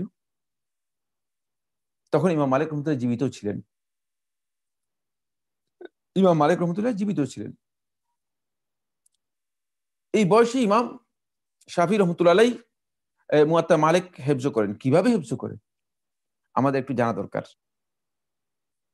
ইমাম মালিক রহমতুল্লাহ এই কিতাব হেফজ করার জন্য ইমাম শাফি রহমতুল্লাহ হিম্মত, সাহস এবং ইচ্ছা যে কত প্রবল ছিল। মক্কার এক ব্যক্তির কাছ থেকে তিনি কিতাবটি ধার নিয়ে আসেন। যেমন আমরা অনেক সময় ছোটবেলায় কিতাব কিনতে পারতাম না, অনেক সময় দেখা যেত লোকের কাছ থেকে সেই কিতাব, পুরাতন কিতাব আমাদের সময় লোকেরা কিন্তু আমরা নিজেরাও কিনেছি। ওই লোকের কাছ থেকে কিতাব ধার নিয়ে এসেছেন, মুয়াত্তা মালিক তা ধার নিয়ে এসেছেন। তারপর মুয়াত্তা মালিক তিনি মুখস্থ করেছেন। মুখস্থ করার পর ইমাম শাফি রহমতুল্লাহ মক্কার যিনি গভর্নর ছিলেন, মক্কার গভর্নরের কাছে গিয়েছেন। মক্কার গভর্নরের কাছে কি বললেন যে আমি মুয়াত্তা মালিক মুখস্থ করেছি, আপনি যদি আমাকে অনুমতি দেন এবং আমার জন্য একটা চিঠি লিখে দেন ইমাম মালিকের কাছে, তাহলে আমি ওই চিঠি নিয়ে ইমাম মালিকের কাছে যাব, মদিনার গভর্নরের কাছে। তাহলে মদিনার গভর্নর আমাকে ইমাম মালিকের কাছে নিয়ে যাবে এবং এই চিঠি পৌঁছে আমাকে ইমাম মালিকের সাথে সাক্ষাৎ করতে দেবে। ইমাম মালিকের কাছে আমি শোনাবো। সুবহানাল্লাহ। আশ্চর্যের বিষয় হচ্ছে আমরা ইলমের প্রতি আমাদের কি আগ্রহ। আমাদের দার্স দেওয়ার জন্য আমরা ধারে ধারে ঘুরি মানুষের। আজকের এই আলোচনা থেকে বুঝতে পারবেন আপনারা যে আসলে জ্ঞানকে সত্যিকার আমরা মর্যাদা দেই নেই। জ্ঞানের মর্যাদা অনেক বেশি, জ্ঞানীদের মর্যাদা দেই নেই। জ্ঞানকে অন্তপক্ষে যদি আমরা মূল্যায়ন করতাম তাহলে আমাদের জন্য যথেষ্ট হতো, কিন্তু দুঃখের বিষয় হচ্ছে আমরা জ্ঞানকেই মর্যাদা দেইনি। ইমাম শাফি রহমতুল্লাহ তো মক্কার গভর্নরের কাছে যাওয়ার পর মক্কার গভর্নর একটা চিঠি লিখে দিলেন মদিনার গভর্নরের কাছে। ইমাম শাফি রহমতুল্লাহ মদিনার গভর্নরের কাছে এসে সেই চিঠি দিলেন। মদিনার গভর্নর এই চিঠি হাতে পেয়ে যে ইমাম শাফি রহমতুল্লাহকে ইমাম মালিকের কাছে পড়তে দেওয়ার জন্য বলা হয়েছে, ইমাম মালিকের কাছে নিয়ে যাওয়ার কথা বলা হয়েছে। এই চিঠি হাতে পেয়ে ইমাম মালিকের কাছে এই চিঠি, তখন মদিনার গভর্নর মন্তব্য করলেন, ইয়া ফাতা, হে যুবক, লাউ কাল্লাফতানি আল-মাশি মিন জাওফিল মাদিনাতি ইলা জাওফি বাক্কা রাজিলান হাফিয়ান, যদি তুমি আমাকে দায়িত্ব দিতে যে মদিনার ভিতর থেকে মক্কা পর্যন্ত একেবারে খালি পায়ে হেঁটে যাওয়ার দায়িত্ব দিতে, কানা আহওয়ান আলাই, আমার জন্য সেটা সহজ হতো মিনাল মাশি ইলা বাবে মালিক, মালিকের দরজায় যাওয়ার চেয়ে। এলমকে কিভাবে মর্যাদা দিয়েছেন, আলেমদের মর্যাদা কোথায়। এখন আলেমরা যেহেতু এলমের মর্যাদা আলেমরা রক্ষা করেনি, আলেমদের মর্যাদাও পরিপূর্ণরূপে এখন হারিয়ে গিয়েছে, বিস্তৃত হয়ে গিয়েছে। ফাকুলতু, আমি বললাম, ইমাম শাফি রহমতুল্লাহ বলতেছেন, ফাকুলতু, আমি বললাম, ইন রাআল আমির আন ইয়াহদুরা আন ইউহদিরাহু, যে আমির যদি চায় ইমাম মালিককে এখানে হাজির করতে পারে, স্বাভাবিক কথাই। আমরা তো মনে করবো যে আমির বললেই তো চলে আসবে। ফাকালা হাইহাত, মদিনার গভর্নর বললে, হাইহাত, আফসোসের কথা বলছো, এটা কিভাবে, অনেক দূরের কথা। লাইতানা ইজা রাকাবনা ইলাইহি, যদি আমরা তার কাছে, কতবারই না আমরা তার কাছে গিয়েছি, ওয়াকাফনা আলা বাবিহি কাসীরান, কতবারই না তার দরজায় আমরা গিয়েছি, ফাতাহা লানা আল বাব, আফসোস যদি আমাদের জন্য দরজা খুলতো, দরজা তো খুলেননি। এটা হচ্ছে ইলমের মর্যাদা, এটা হচ্ছে ইলমের মর্যাদা। দেখুন খুব ভালো করে। তারপর ইমাম শাফি রহমতুল্লাহ বলছেন, এরপর আমি এবং মদিনার গভর্নর সহ আমরা ইমাম মালিকের বাসায় গেলাম, ইমাম মালিকের বাড়িতে গেলাম। দরজায় আমরা আওয়াজ করলাম। দরজা আওয়াজ করার পর এক কালো দাসী মহিলা বেরিয়ে আসলো। আমরা তাকে বললাম, তখন গভর্নর, মদিনার গভর্নর তাকে বলল যে তুমি তোমার মুনিবকে, মানে মাওলাকে বলো, তোমার মুনিবকে বলো যে দরজায় আমির দাঁড়িয়ে আছে, দরজায় আমির দাঁড়িয়ে আছে। তারপর ওই দাসী ঘরে ঢুকলো। দাসী ঘর থেকে বের হতে দেরি করলো, কিছুক্ষণ দেরি করলো। দেরি করার পর আমরা মনে করলাম যে কি ব্যাপার, কি কোনো আওয়াজ নেই, আমির দরজায় দাঁড়িয়ে আছে, দাসী আসছে না। কিছুক্ষণ পর দাসী বেরিয়ে আসলো। দাসী বেরিয়ে এসে বললো যে আমার মুনিব বলছেন যে যদি কোনো মাসআলার বিষয় হয় তাহলে কাগজের মধ্যে লিখে তুমি যাও, তুমি চলে যাও, তোমার কাছে তোমার জবাব পৌঁছে যাবে। আর যদি অন্য কোনো গুরুত্বপূর্ণ উদ্দেশ্যে আসো, অন্য কোনো উদ্দেশ্য নিয়ে আসো, তুমি জানো কোন দিন ইমাম এর মজলিস হয়, সেদিন মজলিসে আসবে, আজকে যাও। সুবহানাল্লাহ। ইমাম মালিক রহমতুল্লাহ অবস্থা বর্ণনা করতেছেন, ইমাম শাফি রহমতুল্লাহ মদিনার গভর্নর এর সাথে। তারপর দাসী ওলি দাসীকে বললেন, তোমার মনিবকে বলো যে আমার সাথে কিতাব, একটা চিঠি আছে তার জন্য, মক্কার গভর্নরের পক্ষ থেকে গুরুত্বপূর্ণ বিষয়, এটা বলো। দাসী আবার প্রবেশ করলো। তারপর দাসী বেরিয়ে আসলো। দাসীর হাতের মধ্যে একটি চেয়ার, দাসীর হাতের মধ্যে একটি চেয়ার, দাসী চেয়ার রাখলো। তারপরে ইমাম মালিক রহমতুল্লাহ বেরিয়ে আসলেন। লম্বা মানুষ, ইমাম শাফি রহমতুল্লাহ বর্ণনা করতেছেন, লম্বা মানুষ। যখন বেরিয়ে আসলেন মনে হচ্ছে যেন সে কি গুরু গাম্ভীর্য, সে কি বড়ত্বের প্রমাণ, ইলমের যেই আহ মানে মর্যাদা, সেই মর্যাদা মনে হচ্ছে যেন তার অবস্থান থেকে ফুটে উঠছে। তার মাথায় তয়লাসান আছে, তয়লাসান হচ্ছে মাথায় রুমাল আছে, রুমাল ছিল। গভর্নর চিঠি তার দিকে দিলেন। যখন চিঠি এতটুকু পর্যন্ত পড়লেন যে ইন্না মুহাম্মদ ইবনে ইদ্রিস রাজুলুন শরীফুন, মুহাম্মদ ইদ্রিস একজন ভদ্র, একজন মানে পুরুষ, এমন সে চাচ্ছে যে তোমার কাছে মানে এরকম এরকম করবে। ইমাম রহমতুল্লাহ আলাই হাত থেকে চিঠিটি রেখে দিলেন এবং বললেন কালা ইয়া সুবহানাল্লাহ। আশ্চর্যের বিষয়, সালা ইলমু রাসূলিল্লাহ সাল্লাল্লাহু আলাইহি ওয়াসাল্লাম বিহাইসু ইউতলাবু বিল ওয়াসাইল। আল্লাহ রাসূল সাল্লাল্লাহু আলাইহি ওয়াসাল্লাম এখন বুঝি এভাবে অর্জন করার পদ্ধতি আবিষ্কার হয়েছে। এটা মাধ্যম ধরে আসতে হবে রাসূল সাল্লাল্লাহু আলাইহি ওয়াসাল্লাম, ইলম অর্জন করার পদ্ধতি জানা আছে আমাদের কাছে, মাধ্যম ধরে আসতে হবে। ইলমের অবস্থা এমন হয়ে গিয়েছে যে আমিরের চিঠি নিয়ে আসতে হবে ইলম অর্জন করার জন্য। তারপর তিনি আমার দিকে তাকালেন, খুব ভালো করে খেয়াল করুন। বললেন যে ইমাম শাফি রহমতুল্লাহ বলেন, আমি তার দিকে তার কাছে অগ্রসর হলাম এবং তাকে বললাম যে আল্লাহ রাব্বুল আলামিন আপনাকে আল্লাহ রাব্বুল আলামিন ভালো করুন আপনার। আমি একজন মুত্তালিবী মানুষ, আমার অবস্থা এই, আমার আমার ঘটনা এই। নিজের কথা আমি পরিচয় দিলাম। যখন আমার বক্তব্য শুনলো আমার দিকে একটু তাকালো, কিছুক্ষণ তাকালো। এবং ইমাম মালিক রহমতুল্লাহ তার বিচক্ষণতা, ফিরাসা ছিল। তারপর আমাকে বললো তোমার নাম কি? আমি বললাম মোহাম্মদ। বলে মোহাম্মদ ইত্তাকিল্লাহ, এবার আমাকে কিছু উপদেশ দিল, আল্লাহকে ভয় করবে, গুনাহ থেকে বাঁচবে, অবশ্যই অবশ্যই তোমার একটি মর্যাদা আল্লাহ রাব্বুল আলামিন দেবেন। আমি বললাম এটাই অনেক বড় সম্মান আপনার পক্ষ থেকে আমার জন্য। তারপর তিনি আমাকে বললেন যে আল্লাহ সুবহানাহু ওয়া তাআলা তোমার অন্তরের মধ্যে নূর দিয়েছেন, সুতরাং গুনাহর মাধ্যমে এই নূরকে তুমি নির্বাপিত করবে না। তারপর আমি তাকে বললাম যে আমি আগামীকাল আসবো। তখন তিনি আমাকে বললেন তুমি আগামীকাল আসবে এবং তোমার সাথে কাউকে নিয়ে আসবে যে মুয়াত্তা আমার কাছে পড়তে পারে। আমি বললাম যে আমি নিজেই হিফজ মুখস্থ করে মুয়াত্তা আপনাকে শোনাবো, আমি মুখস্থ রয়েছে মুয়াত্তা। তখন আমি আগামীকাল গেলাম, তারপরে আমি পড়া শুরু করলাম। তিনি বলেন যে আমি এভাবে মুয়াত্তা পড়তেছিলাম, তিনি যখন আমার পড়া শুনতেন তখন তিনি আশ্চর্য বোধ করতেন। অল্প কিছুদিনের মধ্যে আমি তাকে পরিপূর্ণ মুয়াত্তা আমি তাকে পড়ে শোনাই, পরিপূর্ণ মুয়াত্তা আমি তাকে পড়ে শোনাই। সুবহানাল্লাহ। এখান থেকে বোঝা যায় যে ইমাম শাফি রহমতুল্লাহ আলাইহি কত বিচক্ষণতার পরিচয় দিয়েছেন এবং ইমাম মালিক রহমতুল্লাহ এর কাছে ইমাম শাফি রহমতুল্লাহ আলাইহি যে কত বড় মর্যাদা লাভ করেছেন।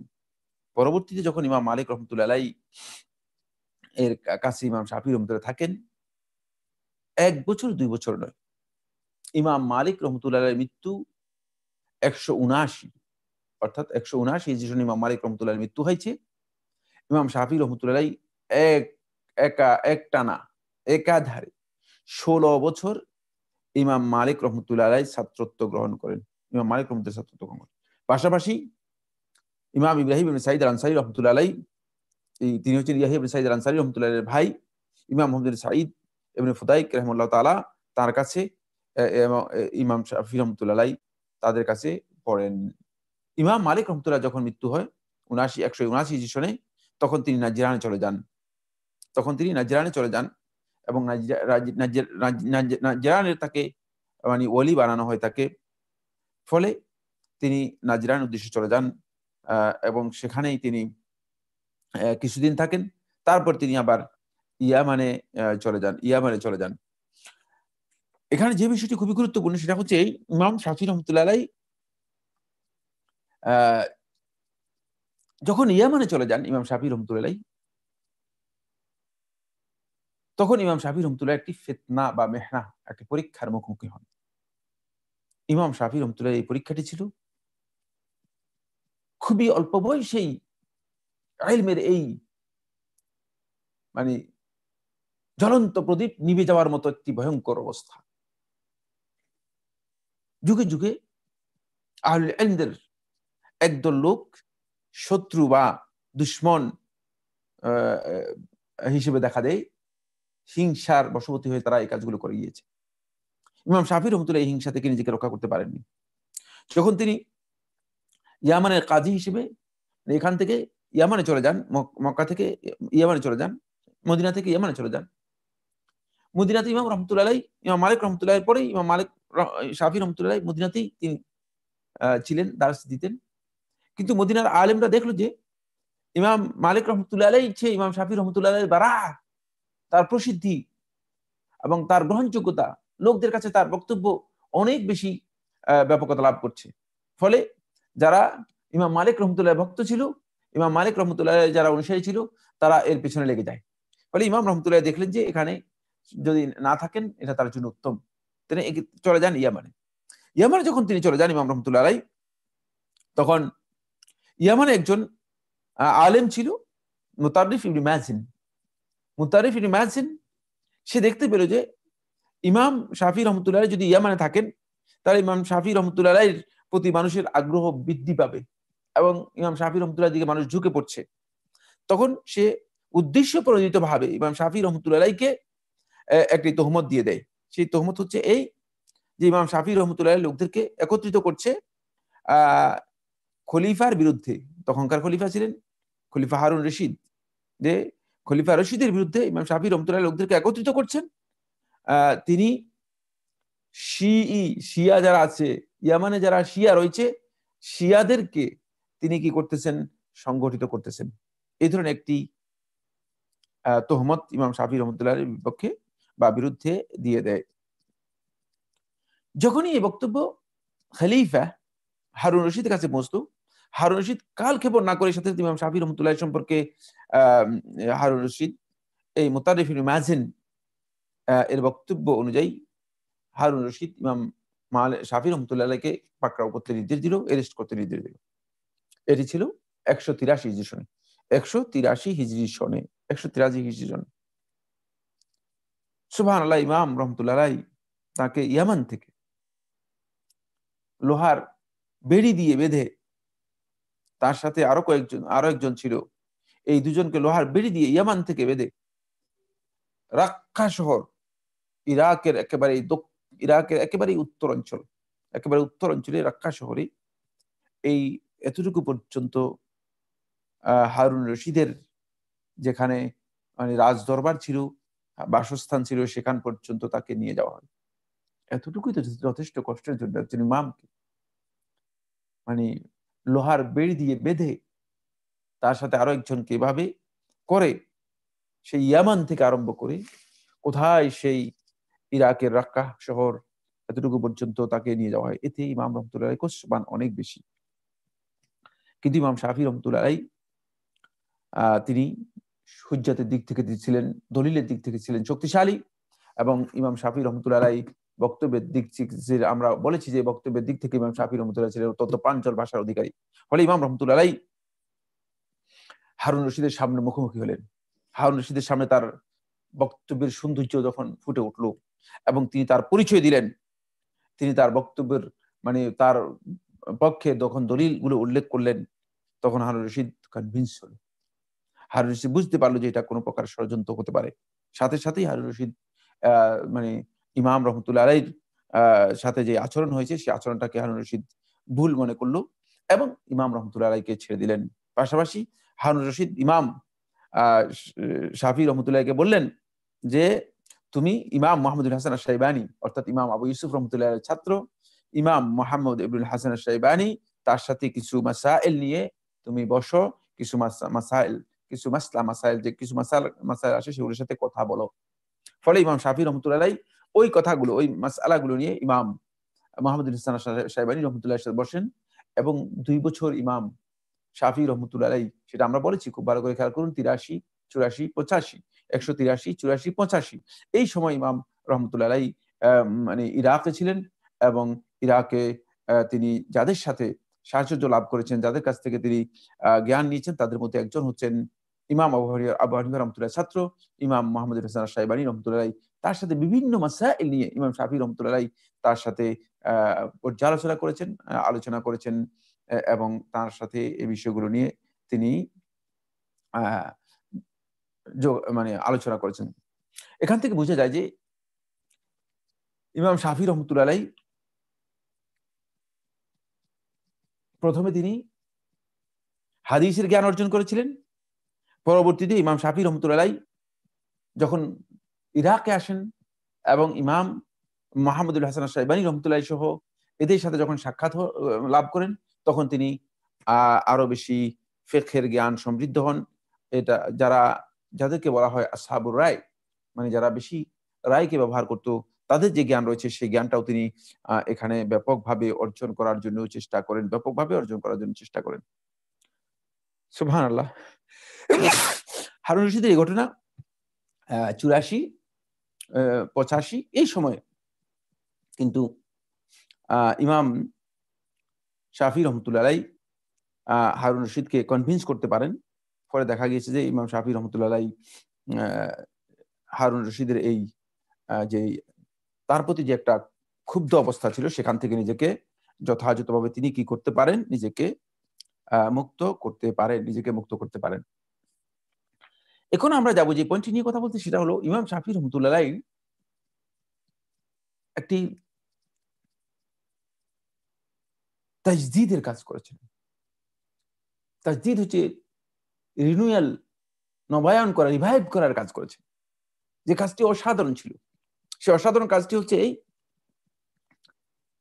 ইমাম শাফি রহমতুল্লাহ আলাইহি হিজরি 2য় শতাব্দীর মুজাদ্দিদ হিসেবে তাকে আহলুল ইলম উল্লেখ করেছেন। ফলে তার তাজদীদি অন্যতম কাজ ছিল। সেগুলো কয়েকটি কাজ আমি আপনাদের সামনে আলোচনা করব, সময় আমাদেরকে যতটুকু এলাও করে ইনশাআল্লাহ তাআলা। ইমাম আবু দাউদ রাহমাতুল্লাহ তার সুনানে বর্ণনা করেন, আবু হুরায়রা রাদিয়াল্লাহু থেকে তিনি বলেন, রাসূলুল্লাহ সাল্লাল্লাহু আলাইহি ওয়াসাল্লাম ইরশাদ করেছেন, ইন্নাল্লাহা ইয়াবআসু লিহাযিহিল উম্মাহ, যে আল্লাহ সুবহানাহু ওয়া তাআলা এই উম্মতের জন্য আলা রাসি কুল্লি মিআতি সানা, প্রত্যেক 100 বছরের মাথায় আল্লাহ তাআলা প্রেরণ করেন, আল্লাহ রাব্বুল আলামিন পাঠান, মান ইউজাদ্দিদু লাহা দীনাহা, যে এই উম্মতের জন্য তাদের দ্বীনকে আবার নতুন করে রিনিউল করবে, রিভাইভ করবে, দ্বীনের পুনর্জাগরণ ঘটাবে। দ্বীনের এই উৎকর্ষ সাধনে ইমাম শাফি রহমতুল্লাহ ভূমিকা ছিল অপরিসীম। বলে ইমাম বাইহাকি রহমতুল্লাহ মানাকিব শাফিঈতে উল্লেখ করেন। খুব ভালো করে এই বিষয়গুলো জানতে হবে। ইমাম শাফি রহমতুল্লাহ উল্লেখ করেন, আর আব্দুল মালিক মাইমুনি থেকে কাল, তিনি বলেন, কুনতু ইনদা আহমদ ইবনে হাম্বল, আমরা ইমাম আহমদ ইবনে হাম্বলের কাছে ছিলাম। ওয়াজারা যিকরু শাফিঈ, ইমাম শাফির নাম উল্লেখ করা হয়েছিল। ফারাআইতু আহমদ ইবনে হাম্বল ইয়ারফাহু, আহমদ ইবনে হাম্বলকে দেখতে পেয়েছি যে তিনি ইমাম শাফির মর্যাদা সুউচ্চ করে তুলছেন। ওয়াকাল, এবং তিনি বলেন, রুবি আনিন নবী সাল্লাল্লাহু আলাইহি ওয়াসাল্লাম, এবং ইমাম আহমদ ইবনে হাম্বল রাহমাতুল্লাহ আলাইহি বলেন যে রাসূল সাল্লাল্লাহু আলাইহি ওয়াসাল্লাম থেকে বর্ণিত হয়েছে এই হাদিস তিনি উল্লেখ করেছেন। এই হাদিসটি আমরা আবু হুরায়রা থেকে বর্ণনা করেছি, ইমাম আবু দাউদ তার সুনানে বর্ণনা করেছেন। সুম্মা কাল, তারপরে ইমাম আহমদ ইবনে হাম্বল বলতেন, ফাকানা উমর ইবনে আব্দুল আজিজ আলা রাসিল মিআহ, প্রথম শতাব্দীর মাথায় ওমর ইবনে আব্দুল আজিজ ছিলেন মুজাদ্দিদ। ওয়া আরজু আন ইয়াকুনা শাফিঈ আলা রাসিল মিআতিল উখরা, এবং আমি আশা করে থাকি যে ইমাম শাফি দ্বিতীয় শতাব্দীর প্রথম মাথায় তিনি হচ্ছেন উম্মতের মুজাদ্দিদ। এটা ইমাম আহমদ ইবনে হাম্বল থেকে আব্দুল মালিক আল মাইমুনি বর্ণনা করেছেন, তার কাছ থেকে ইমাম বাইহাকি রহমতুল্লাহ সনদ উল্লেখ করেছেন। অনুরূপ রিওয়ায়াত সাব্যস্ত হয়েছে মুহাম্মদ ইবনে আলী ইবনে হুসাইন রাহিমাহুল্লাহ তাআলা থেকে, তার ছাত্ররা বর্ণনা করেছেন যে ইমাম শাফি রহমতুল্লাহ আলাইহি সম্পর্কে তারা যখন এই কথা উল্লেখ করেছেন, তখন তারা বলেছেন যে ইমাম শাফি রহমতুল্লাহ ছিল এই পর্যায়ের মানুষ যে ইমাম শাফি রহমতুল্লাহ আলাইহি সম্পর্কে এই হাদিসটি উল্লেখ করে তারা বলেছেন যে তিনি সত্যিকার অর্থে মানে দ্বিতীয় শতাব্দীর যেই সমস্ত লোকেরা তাজদীদের কাজ করেছেন তাদের অন্যতম একজন তিনি ছিলেন। ইমাম আহমদ ইবনে হাম্বল রহমতুল্লাহ ছেলে তার বাপের কাছ থেকে বর্ণনা করেন যে আমার আব্বা 40 বছর পর্যন্ত সালাতের মধ্যে আমরা দেখতাম যে ইমাম আহমদ ইবনে হাম্বল রহমতুল্লাহ আলাইহি নিজেই তিনি ইমাম শাফির জন্য দোয়া করতেন, এবং তিনি বলতেন, তিনি মানে আহমদ ইবনে হাম্বল রহমতুল্লাহ বলতেন যে এই হাদিস ইন্নাল্লাহা ইয়াবআসু লিহাযিহিল উম্মাহ আলা রাসি কুল্লি মিআতি সানাতিন মান ইউজিদুল্লাহ দীনাহা, এবং এই হাদিস বলে দলিল দিতেন যে ইমাম শাফি রহমতুল্লাহ আলাইহি হচ্ছেন মূলত তৃতীয় শতাব্দীর দ্বীনের মুজাদ্দিদ, দ্বীনকে তাজদীদকারীদের অন্যতম। ইমাম আব্দুর রহমান ইবনে মাহদি আহলে হাদিসদের অন্যতম একজন ব্যক্তি ছিলেন। তিনি এই ইমাম সম্পর্কে মন্তব্য করতে গিয়ে বলেন, লাম্মা নাযারতু রিসালাহ, ইমাম শাফি লেখা কিতাব রিসালা যখন আমি দেখলাম তখন আজহালাতনি, এই কিতাব আমাকে মানে আশ্চর্যান্বিত করে দিয়েছে, আমাকে কিতাব অভিভূত করে দিয়েছে। লিআন্নানি রাআইতু কালাম রাজুলিন আকিল, মহা বিবেক সম্পন্ন ব্যক্তির কথা আমরা পেয়েছি, ফাসিহ, খুবই প্রাঞ্জল ভাষার অধিকারী, নাসিহ, খুবই নির্ভেজাল ব্যক্তি। ফাইন্নী উকসিরু দুআ লাহু, আমি তার জন্য অধিক পরিমাণে দোয়া করে থাকি। ওয়ামা জানান্তু আন্নাল্লাহা খালাকা মিসলা হাযার রাজুল, আমি মনে করি না যে আল্লাহ তাআলা তার মতো মানুষ সৃষ্টি করেছেন। এটি বলতেছেন আব্দুর রহমান মাহদি রহমতুল্লাহ আলাইহি। আবার আসুন দাউদ ইবনে আলী আদ-দাহির রহমতুল্লাহ তার কিতাবের মধ্যে, তার একটি কিতাব রয়েছে ফাদাইলুশ শাফি নামে এই কিতাবটি, এই কিতাবের মধ্যে তিনি বলেছেন, বিস্তারিত আলোচনার সুযোগ নেই, মানে শুধুমাত্র বলে দিচ্ছি যে ইমাম শাফি রহমতুল্লাহ আলাইহি সম্পর্কে তিনি বলেন যে আল্লাহ রাব্বুল আলামিন এই ব্যক্তির মধ্যে ফাযাইলের শ্রেষ্ঠত্বের মর্যাদার যতগুলো গুণাবলী রয়েছে সমস্ত গুণাবলীকে আল্লাহ রাব্বুল আলামিন এই ব্যক্তির মধ্যে একত্রিত করেছেন। সবচেয়ে প্রথম শ্রেষ্ঠত্ব হচ্ছে যে তিনি রাসূল সাল্লাল্লাহু আলাইহি ওয়াসাল্লাম বংশের লোক ছিলেন। প্রথম শ্রেষ্ঠত্ব হচ্ছে তিনি রাসূল সাল্লাল্লাহু আলাইহি ওয়াসাল্লাম বংশের লোক ছিলেন। সুবহানাল্লাহ। এখান থেকে বোঝা যায় যে ইমাম শাফি রহমতুল্লাহ আলাইহি কোন পর্যায়ের লোক ছিলেন। আমি এখানে যে তাজদীদের যে বিষয়টি আমরা আলোচনা করতেছিলাম সেটি খুব গুরুত্বপূর্ণ। সেটা হলো এই, ইমাম শাফি রহমতুল্লাহ আলাইহি যে তাজদীদ করেছেন এবং মুজাদ্দিদ ছিলেন, এই বিষয়ে আলেমদের বক্তব্য থেকে বোঝা যায় যে তিনি আসলেই মানে এই দ্বিতীয় শতাব্দীর শুরুতে ইমাম শাফি রহমতুল্লাহ আলাইহি দ্বীনের অত্যন্ত গুরুত্বপূর্ণ একটি মানে তাজদীদ অথবা উৎকর্ষ সাধনের একটা গুরু দায়িত্ব তিনি কি করেছেন, পালন করেছেন। এই দায়িত্ব কিভাবে তিনি পালন করেছেন খুব ভালো করে খেয়াল করুন। আমরা যখন দেখি দ্বিতীয় শতাব্দীর দিকে, দেখবো যে দ্বিতীয় শতাব্দীর মধ্যেই ইসলামের মধ্যে, ইসলামী ফিকহের মধ্যে দুটি মাদ্রাসার আবির্ভাব ঘটে, দুটি মাদ্রাসার আবির্ভাব ঘটে। একটা হচ্ছে মাদ্রাসাতুল হাদিস, আর একটা হচ্ছে মাদ্রাসাতু আর রায়। এদেরকে বলা হয় আসহাবুর রায়, আর ওদেরকে বলা হয় আসহাবুল হাদিস। প্রথম যে মাদ্রাসাটি সেটা ইরাকে প্রতিষ্ঠা লাভ করে। মাদ্রাসা বলতে আমরা স্কুল অফ থটকে বোঝাচ্ছি। মাদ্রাসা বলতে আমরা মনে করি যে মাদ্রাসা মানে প্রতিষ্ঠান, ওই যে বর্তমানে যে মাদ্রাসা যে মিনিং অর্থ বোঝায় সে অর্থ আমরা বোঝাচ্ছি না, মানে স্কুল অফ থটকে মাদ্রাসা বলা হচ্ছে। ইরাকে সর্বপ্রথম শুরু হয় এটা। আব্দুল্লাহ ইবনে মাসউদ রাদিয়াল্লাহু তাআলা আনহু সেখানে ছিলেন, তার ছাত্র যারা ছিল তাদের মাধ্যমে এটি কি হয় ব্যাপার লাভ করে। আব্দুল্লাহ ইবনে মাসউদ রাদিয়াল্লাহু আনহু এই মানহাজ এতে প্রভাবিত হয়েছেন। ওমর ইবনে খাত্তাব রাদিয়াল্লাহু আনহু মানহাজ, আব্দুল্লাহ ইবনে মাসউদ রাদিয়াল্লাহু আনহু ওমর ইবনে খাত্তাব রাদিয়াল্লাহু আনহু মানহাজে প্রভাবিত হয়েছেন এবং তার কাছ থেকে অনেক রায় গ্রহণ করেছেন। ফলে আব্দুল্লাহ ইবনে মাসউদ রাদিয়াল্লাহু তাআলা ছাত্র যারা ছিল প্রসিদ্ধি লাভ করেছে, তার কাছ থেকে যারা গ্রহণ করেছে তারা হচ্ছেন আলকামা ইবনে কাইস আন-নাখাই, আলকামা ইবনে কাইস আন-নাখাই, আসওয়াদ ইবনে ইয়াজিদ আন-নাখাই, মাসরুক ইবনে আজদা আল-হামাদানি, শুরাইহ আল-কাদি। এরা সবাই প্রথম শতাব্দীর হিজরি প্রথম শতাব্দীর আবরাজুল ফুকাহা, প্রসিদ্ধ ফকিহদের অন্তর্ভুক্ত ছিলেন, প্রসিদ্ধ ফকিহদের অন্তর্ভুক্ত ছিলেন। তারপর যখন এরা চলে যায়, এদের পরে আসে ইব্রাহিম ইবনে ইয়াজিদ আন-নাখাই। ইব্রাহিম ইবনে ইয়াজিদ আন-নাখাই এটা হচ্ছে ওই আসওয়াদের ভাই, আসওয়াদের ছোট ভাই ইব্রাহিম ইয়াজিদ আন-নাখাই। তিনি ফকিহুল ইরাক নামে পরিচিতি লাভ করেছিলেন এবং তার কাছেই পড়ালেখা করেন, তার কাছে ছাত্রত্ব গ্রহণ করেন, তার কাছে শিষ্যত্ব নেন হাম্মাদ ইবনে আবি সুলাইমান, হাম্মাদ ইবনে আবি সুলাইমান। এবং হাম্মাদ ইবনে আবি সুলাইমান কাছে 18 বছর একাধারে ছাত্রত্ব গ্রহণ করেন আবু হানিফা আন-নু'মান ইবনে সাবিত আল-কুফি রাহিমাহুল্লাহ তাআলা, যিনি ইমাম আবু হানিফা রাহমাতুল্লাহ নামে পরিচিত। এবং এখান থেকে এই মাদ্রাসা ব্যাপকতা লাভ করে। পরবর্তীতে এই মাদ্রাসা যারা ছাত্রত্ব লাভ করেছিলেন তারা ব্যাপকতা লাভ করেন, তাদের বক্তব্য ব্যাপকতা লাভ করে। তারা ছিলেন ইমাম কাজী আবু ইউসুফ, ইমাম মুহাম্মদ হাসান আশ-শাইবানি, জুফার ইবনে হুযাইল, হাসান ইবনে জিয়াদ আল-লুলুই। এবং এই মাদ্রাসার যারা ছিল এরাই হচ্ছে মাদ্রাসাতুর রায় অথবা আসহাবুর রায় এর ধারাবাহিকতায় ইরাকে এটি প্রসিদ্ধি লাভ করে। আরেকটি মাদ্রাসা, দ্বিতীয় মাদ্রাসাটি হচ্ছে মাদ্রাসাতু আসহাবিল হাদিস। মাদ্রাসাতু আসহাবিল হাদিসটা কিভাবে তৈরি হয়? এটা হিজাজে তৈরি হয়। হিজাজ হচ্ছে মক্কা এবং মদিনাতে তৈরি হয় থাকে। মক্কা এবং মদিনার মধ্যে একটু পার্থক্য ছিল, কিন্তু মদিনাতে ছিল এটি এর ব্যাপকতা। এই মাদ্রাসার মানে এটার মানে সূত্র শুরু হয়ে থাকে আব্দুল্লাহ ইবনে আব্বাস এবং আব্দুল্লাহ ইবনে ওমর এবং আয়েশা রাদিয়াল্লাহু তাআলা আনহা, এই তিনজন থেকে। এই তিনজন ছিল রাসূলুল্লাহ সাল্লাল্লাহু আলাইহি ওয়াসাল্লামের একেবারেই কাছের লোক। মানে এই তিনজনের ব্যাপারে অসংখ্য সাহাবীরা সবাই কাছের লোক, কোনো সন্দেহ নেই, কিন্তু এই তিনজনের রাসূলুল্লাহ সাল্লাল্লাহু আলাইহি ওয়াসাল্লামের একেবারেই পাশাপাশি ছিল। আব্দুল্লাহ ইবনে আব্বাস, আব্দুল্লাহ ইবনে ওমর, আয়েশা রাদিয়াল্লাহু তাআলা, এরা মক্কা এবং মদিনাতে এরা ছিল। এদের কাছ থেকে একদল তাবেঈ বড় ইমাম তারা জ্ঞান অর্জন করেছেন। সাঈদ ইবনে মুসাইয়্যিব, উরওয়া ইবনে জুবাইর, কাসিম ইবনে মুহাম্মদ, আব্দুল্লাহ ইবনে শিহাব আয-যুহরি, লাইস ইবনে সাদ, মালিক ইবনে আনাস। এরা সবাই এদের কাছ থেকে কি করেছেন? জ্ঞান অর্জন। নাফি' এদের কাছ থেকে জ্ঞান অর্জন করেছেন। ফলে এই ধারাটা মদিনাতে ব্যাপকতা লাভ করে। এরা মাদ্রাসাতুল হাদিস হিসেবে পরিচিতি লাভ করে। হলো কি, দুটি মাদ্রাসার মধ্যে চেতনাগত দিক থেকে এবং বৈশিষ্ট্যগত দিক থেকে একটু বৈরিতা তৈরি হয়। কিভাবে? মাদ্রাসাতুর রায় যারা ছিল তারা রায়ের বিষয়গুলোকে বেশি অগ্রাধিকার দিত, তাদের কাছে নুসুস কম ছিল, দলিল কম, মানে হাদিসের যে বক্তব্য, হাদিসের যে টেক্সট আসার অথবা হাদিস তাদের কাছে কম ছিল। ফলে তারা আকলটাকে, রায়টাকে সবচেয়ে বেশি অগ্রাধিকার দিত।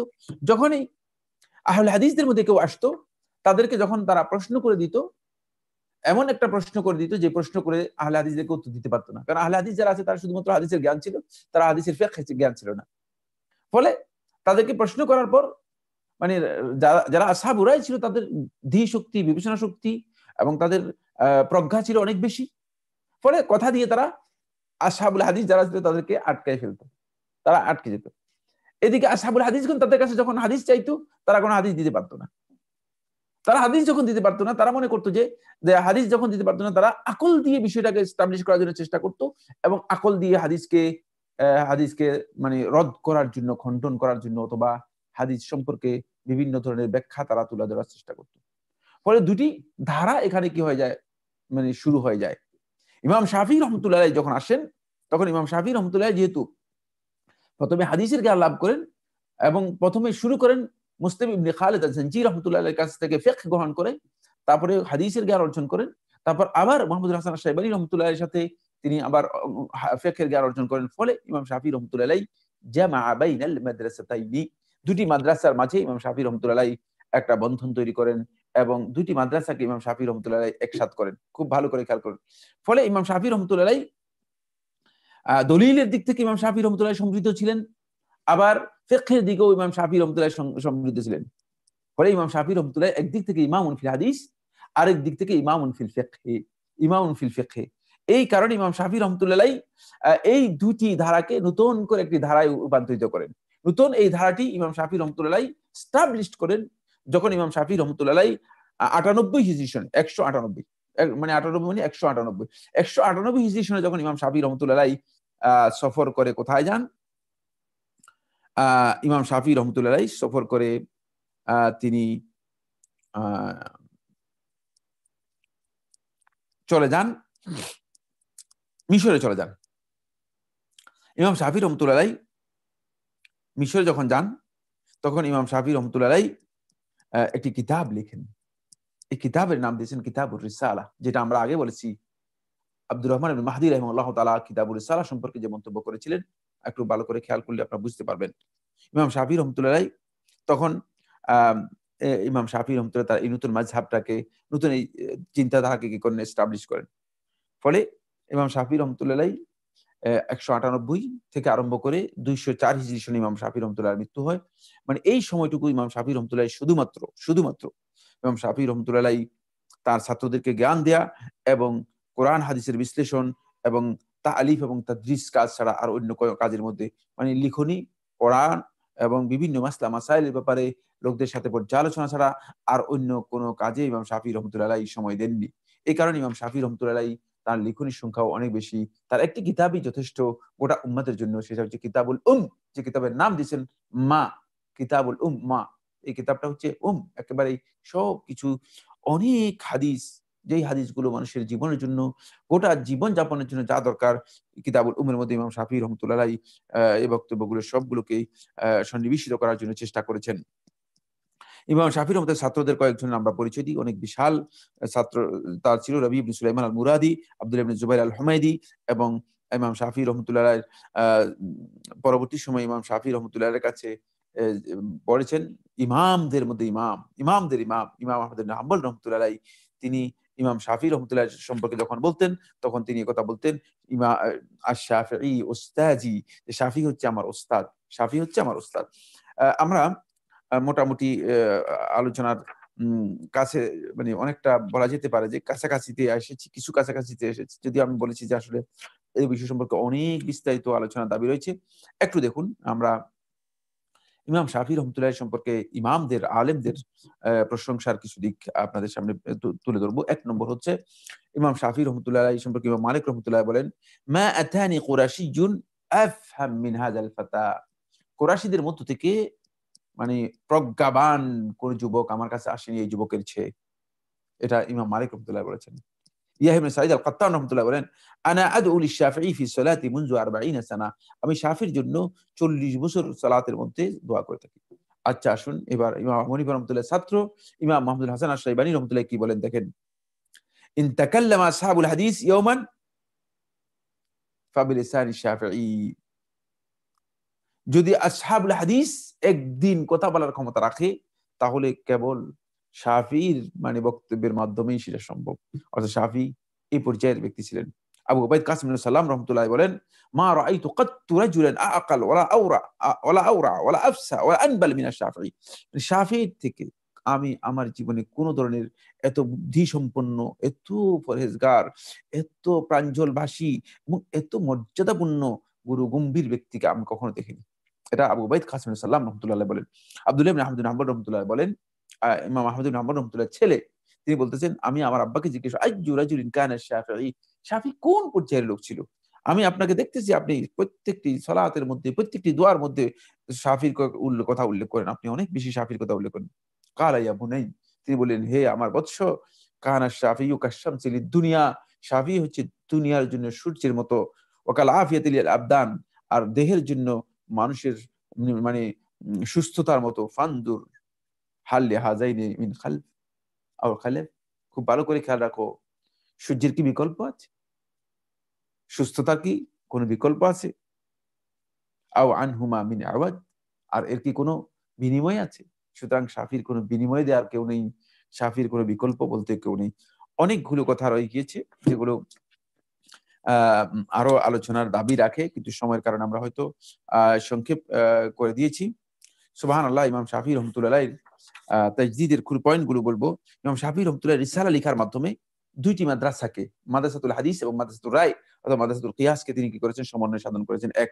দুই নম্বর হচ্ছে, তিনি মানুষকে রাসূল সাল্লাল্লাহু আলাইহি ওয়াসাল্লামের সুন্নাত দিকে কি করেছেন, যখন মানুষ দুটি ধারায় বিভক্ত হয়ে গেছিল, সুন্নাত দিকে আবার মানুষদেরকে একসাথ করার জন্য চেষ্টা করেছেন। তিন নম্বর হচ্ছে, ইমাম রহমতুল্লাহ আলাইহি ইলমুল হাদিসের সাথে মানে সমন্বয় করেছেন কিছু ইলমকে, যে ইলমগুলো ইলমুল হাদিসকে কি করেছে, সমৃদ্ধ করেছে। এই কারণে ফকিহগণ ইলমুল হাদিস যখন জানতেন, তারা কিছু ইলম তাদের কাছে ছিল না, ইলমুল লুগা ছিল না, ইলমুল শাইর ছিল না, ইলমুল ফিকহ ছিল না, ইলমুল কিয়াস ছিল না। এগুলোকে তিনি সমন্বয় করেছেন। তার রিসালার মধ্যে এই বিষয়গুলো তিনি উসুলের মাধ্যমে উল্লেখ করেছেন। ৪ নম্বর হচ্ছে ইমাম শাফিঈ রাহমাতুল্লাহ সর্বপ্রথম ব্যক্তি যিনি উসুলের উপর কি করেছেন, কিতাব লিখেছেন, উসুলের উপর কিতাব লিখেছেন। ৫ নম্বর হচ্ছে ইমাম শাফিঈ রাহমাতুল্লাহ তিনি তার ইজতিহাদের মধ্যে তিনি পরিবর্তন এনেছেন। যেহেতু তিনি বুঝতে পেরেছেন যে ইজতিহাদের মধ্যে পরিবর্তন আনার অবকাশ রয়েছে এবং ইজতিহাদ পরিবর্তনশীল। যখন দলিলের মাধ্যমে, অবস্থার মাধ্যমে ইজতিহাদ দাবি করবে ইজতিহাদের মধ্যে পরিবর্তন আসার, সেই পরিবর্তনের বিষয়টি ইমাম শাফিঈ রাহমাতুল্লাহ ইঙ্গিত দিয়েছেন। যেহেতু ইমাম শাফিঈ রাহমাতুল্লাহ তার মাযহাবুল কাদিম এবং মাযহাবুল জাদীদ, মানে পুরাতন মাযহাব আর পরবর্তী মাযহাব থেকে বোঝা যায় যে দলিলের প্রতি ইমাম রাহমাতুল্লাহের শ্রদ্ধা এবং সম্মান কোন পর্যায়ে ছিল। ৬ নম্বর হচ্ছে ইমাম রহমতুল্লাহ তিনি ইফতিরাদি মাসআলাগুলো সম্পর্কে কখনো মানে উত্তর দিতেন না। তিনি যে সমস্ত মাসআলা মানে আসতো সেগুলোর বাস্তব হলে তিনি উত্তর দিতেন। আর ইফতিরাদি মাসআলা যখন আসতো সেগুলোর উত্তর দেওয়াকে তিনি অপছন্দ করতেন এবং তিনি মনে করতেন যে এটি উচিত নয় যে বানিয়ে বানিয়ে মাসআলা বের করা, যেটি আরাইতিয়া যাদেরকে বলা হয় থাকে, অর্থাৎ যারা আরাইতা দিয়ে তুমি কি মনে করো, তুমি কি মনে করো, এরকম যদি হয়, এরকম যদি হয়, মানে এই ধরনের প্রশ্ন আমাদের সমাজের মধ্যে অনেকে করে থাকেন, যেটা আসলে ফিকহের সাথে সাংঘর্ষিক, এটি পছন্দনীয় নয়। ৭ নম্বর হচ্ছে ইমাম শাফিঈ রাহমাতুল্লাহ আলাইহি দুইটি মাযহাবকে একসাথ করার জন্য যে উসুল রচনা করেছেন, সেই উসুলটি সমস্ত আলেমদের কাছে সমাদৃত হয়েছে, সমস্ত আলেমদের কাছে সমাদৃত হয়েছে। ফলে ইমাম শাফিঈ রাহমাতুল্লাহ আলাইহি এর মাধ্যমে ব্যাপকভাবে সম্মান এবং মর্যাদা লাভ করতে পেরেছেন। আমরা একেবারেই সর্বশেষ আসব ইমাম শাফিঈ রাহমাতুল্লাহ আলাইহি।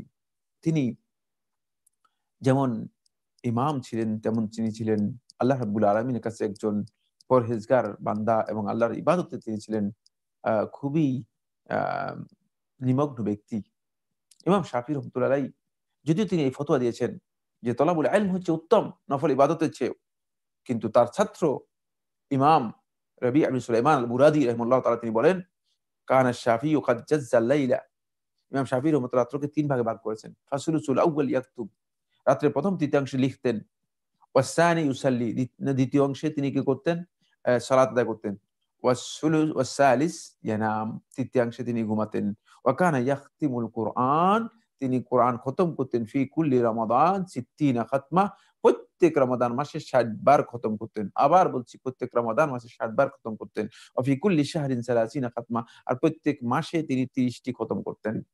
আমরা কোথায় আমাদের অবস্থান? এই ইমামদের অবস্থান থেকে আমাদেরকে এটা খেয়াল রাখতে হবে যে আমরা আসলে কোথায় আমাদের অবস্থান।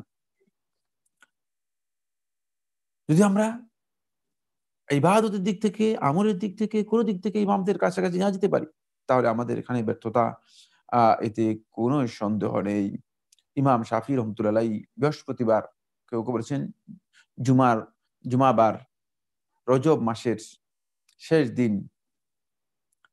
২০৪ হিজরি সনে ৫৪ বছর বয়সে ইন্তেকাল করেছেন। ৫৪ বছর বয়সে ইন্তেকাল করেছেন। ইন্না লিল্লাহ। বয়স কত কম ছিল, ৫৪ বছরেই গোটা পৃথিবীর মানুষকে যে জ্ঞান দিয়ে গেছেন, এটাই প্রমাণ করে যে ইলমুন ইউনতাফাউ বিহি, সেই জ্ঞান, যে জ্ঞানের মাধ্যমে মানুষ কিয়ামত পর্যন্ত, ইলা আন তাকুমা সাআহ, কিয়ামত পর্যন্ত মানুষ উপকৃত হবে, এই জ্ঞান ইমাম শাফিঈ রাহমাতুল্লাহ আলাইহি পৃথিবীবাসীকে দিয়ে গেছেন। ইমাম শামসুদ্দীন জাহবী রাহমাতুল্লাহ ছিলেন আলামুন বালায়ের ১০ম খণ্ডের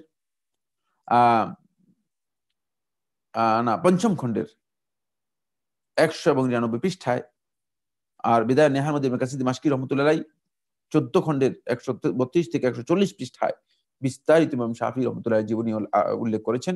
সেখান থেকে আমরা জেনে নিতে পারবো। ইমাম শাফিঈ রাহমাতুল্লাহ মৃত্যুর পরে তার ছাত্র রবি ইবনে সুলাইমান মুরাদি রাহমাতুল্লাহ আলাইহি তিনি তাকে স্বপ্নে দেখেছেন।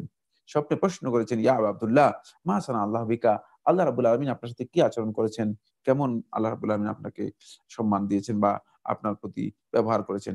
ক্বালা আজলাসানি আলা কুরসিয়্যিম মিন যাহাবিন, ইমাম শাফিঈ রাহমাতুল্লাহ বলেন, আমাকে স্বর্ণের চেয়ারের উপর বসিয়েছেন।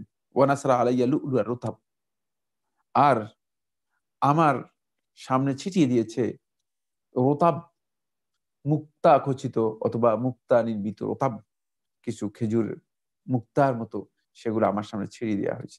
এটি ইমাম রহমতুল্লাহ আলাই এর মর্যাদা থেকে বোঝা যায় যে দ্বীনের খেদমত যারা দুনিয়াতে করেছে, খেদমত করেছে, তারা দুনিয়াতেও সম্মান এবং সমৃদ্ধি পেয়েছে, এবং অবশ্যই আল্লাহ রাব্বুল আলামিন তাদেরকে আখিরাতেও এর জন্য যথাযথ মর্যাদা দেবেন, যথাযথ মর্যাদা তারা আখিরাতে লাভ করতে পারবেন। আমরা সংক্ষেপে খুবই দীর্ঘ একটি আলোচ্য বিষয় ইমাম শাফি রহমতুল্লাহ জীবনী, খুব সংক্ষেপে আমরা চেষ্টা করেছি ইমাম শাফি রহমতুল্লাহ জীবনী থেকে কিছু কথা পেশ করার জন্য। আসলে এই ইমামের জীবনী থেকে আমাদের সবচেয়ে বড় শিক্ষণীয় বিষয় হচ্ছে যে জীবনের শুরুতে কেউ হতাশ হওয়ার মতো নয়, হতাশ হওয়া উচিত নয়। 2 বছরে পিতা হারিয়েছেন, ফকির এবং ইয়তীম মানে হিসেবে লালিত পালিত হয়েছেন, কিন্তু জ্ঞানের বিশাল মর্যাদা থেকে নিজেকে কোনোভাবেই দূরে রাখেননি। এই পথ থেকে নিজেকে বিচ্যুত অথবা বিচ্ছিন্ন রাখেননি। ফলে আল্লাহ সুবহানাহু ওয়া তাআলা এই পথে তাকে সম্মান ও মর্যাদা দিয়েছেন। ফলে পৃথিবীর বড় বড় জ্ঞানী যারা আছেন তারা তার মর্যাদার কথা উল্লেখ করেছেন, এবং বড় বড় ইমাম যারা ছিলেন তারা তার ছাত্রত্ব লাভ করেছেন। আল্লাহ সুবহানাহু ওয়া তাআলা আমাদের সবাইকে জ্ঞান দান করুন। ইমাম শাফি রহমতুল্লাহ আলাইহির জীবনী থেকে উপকৃত হওয়ার তৌফিক দান করুন। যদি কোনো প্রশ্ন থাকে আমরা চেষ্টা করব উত্তর দেওয়ার জন্য। প্রশ্ন আছে কিনা?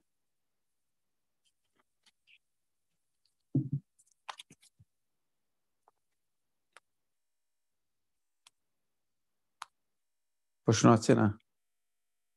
আছে, কিছু প্রশ্ন আছে মনে হচ্ছে। জি। আসসালামু আলাইকুম। আজকের প্রশ্ন করেছেন এক, কিভাবে বুঝবো কোনটা কবিরা গুনাহ এবং কোনটা সগীরা গুনাহ? ধন্যবাদ আপনাকে। কবিরা এবং সগীরা গুনাহর মধ্যে পার্থক্য বুঝতে হলে সহজ কথা হচ্ছে, কবিরা গুনাহ যার জন্য কোনো শাস্তি অথবা কোনো ধরনের ধমকি, হুমকি অথবা কোনো ধরনের আ আযাবের কথা উল্লেখ করা হয়েছে অথবা অভিশাপের কথা উল্লেখ করা হয়েছে, সেগুলো হচ্ছে কবিরা গুনাহ। আর যেগুলোর জন্য এই ধরনের কোনো বক্তব্য আসেনি, সেগুলো হচ্ছে সগীরা গুনাহ। সগীরা গুনাহ। সগীরা গুনাহগুলোকে মূলত অবাধ্যতার সর্বনিম্ন স্তর হচ্ছে সগীরা গুনাহ। যত এটা বাড়বে ততই এটি কবিরা গুনাহে রূপান্তরিত হবে। কবিরা গুনাহগুলো চেনার জন্য আ এই বিষয়গুলো জানবেন। শাস্তি অথবা আযাব অথবা ধমকি অথবা আল্লাহর পক্ষ থেকে লাআন বা অভিশাপের কথা যদি আসে, তাহলে সেটা হচ্ছে কবিরা গুনাহ। ২, স্বামীর যদি সামর্থ্য থাকে স্ত্রীকে হজ করানোর, তাহলে কি ওই স্ত্রীর উপর হজ ফরজ? না। স্ত্রীর উপর হজ ফরজ হবে না। কিন্তু স্বামী ইচ্ছা করলে তাকে টাকা দিয়ে হজ করাতে পারবেন। স্বামী বা অন্য কারো টাকায় হজ করলে কি ফরজ আদায় হবে? হ্যাঁ, যদি তিনি স্বামী বা কারো টাকা দিয়ে হজ আদায় করেন, তাহলে তার ফরজ হজ আদায় হয়ে যাবে। এতে তাকে আবার ফরজ হজ আদায় করতে হবে না। ৩, স্বামী সামর্থ্য থাকা সত্ত্বেও স্ত্রীকে হজ না করলে, স্ত্রী কি হজের টাকা জমানোর জন্য চাকরি করতে পারবে না? স্ত্রী এর জন্য চাকরি করতে পারবে না। হজের টাকার জন্য চাকরি করার প্রয়োজন নেই। কারণ আল্লাহ তাআলা হজ ফরজ করেন নাই। হজ ফরজ করেছেন ওয়ালিল্লাহি আলা নাসি হিজ্জুল বাইতি মান ইসতাতা ইলাইহি সাবিলা। যার কাছে সামর্থ্য হবে সেই করবে। এর জন্য টাকা জমানোর প্রয়োজন নেই। মহিলারা সংসারের খরচের টাকা জমিয়ে হজ করতে পারবে না। হজের জন্য টাকা জমানো জায়েজ নেই। যেমন যাকাত আদায় করার জন্য টাকা জমানোও জায়েজ নেই। এক্ষেত্রে উচিত নয় টাকা জমানো। এই বক্তব্য একেবারেই ভুল। এই বক্তব্য একেবারেই ভুল। টাকা জমানোর কোনো প্রয়োজন। টাকা যদি আপনার জমে তাহলে আপনার উপর হজ ফরজ হবে, অন্যথায় হজ ফরজ হবে না। কোন তাকলিফ আল্লাহ তাআলা যেটা দেন নাই, জোর করে বা বুদ্ধি করে, কৌশল করে সে তাকলিফ নিজের উপর নেয়া, সে দায়িত্ব নিজের উপর নেয়া, এটা ইসলামের বিধান নয়। খুব ভালো করে খেয়াল করতে হবে। কারণ যেটা আল্লাহ তাআলা দেন নাই, এটা আল্লাহ তাআলা মেহেরবানি করে দেন নাই। তো আপনি এখন যেটা আল্লাহ তাআলা মেহেরবানি করলেন আপনার উপর, আপনি জোর করে সেটাকে নিজের উপর নিয়ে গেলেন, এটা আপনার জন্য কোনোভাবেই উচিত নয়। কেউ যদি রাতে উঠতে না পারার কারণে ঘুমের আগে কিয়ামুল লাইলে সালাত আদায় করে, তাহলে কি তাহাজ্জুদ সালাতের সওয়াব পাবে না? প্রশ্নই আসে না। তাহাজ্জুদ হচ্ছে ঘুম থেকে জাগার নাম। ঘুম থেকে জেগে সালাত আদায় করা যে ফজিলত, সে ফজিলত পাবেন না। কিন্তু ইমাম আহমদ বিন হাম্বল রাহমাতুল্লাহ বলছেন এটা কিয়ামুল লাইল হিসেবে বিবেচিত হবে। এটা কিয়ামুল লাইল হিসেবে বিবেচিত হবে। রাতের নামাজ হবে। কিয়ামুল লাইল হচ্ছে রাতের নামাজ। কিয়ামুল লাইল তাহাজ্জুদ নয়। তো কিয়ামুল লাইল হিসেবে তিনি এই সালাত আদায় করলে নফল সালাতের সওয়াব পাবেন। কিন্তু রাত্র জাগার যেই সওয়াব, সেই সওয়াবটুকু তিনি পাবেন না, তিনি পাবেন না। একজন ছেলের জন্য কোন কাফের দেশে কম খরচের কারণে পড়াশোনা করতে যাওয়া কি জায়েজ? শুধুমাত্র পড়াশোনার জন্য যদি হয় তাহলে জায়েজ রয়েছে, যেতে পারবে। কিন্তু পড়াশোনা শেষ তাকে চলে আসতে হবে।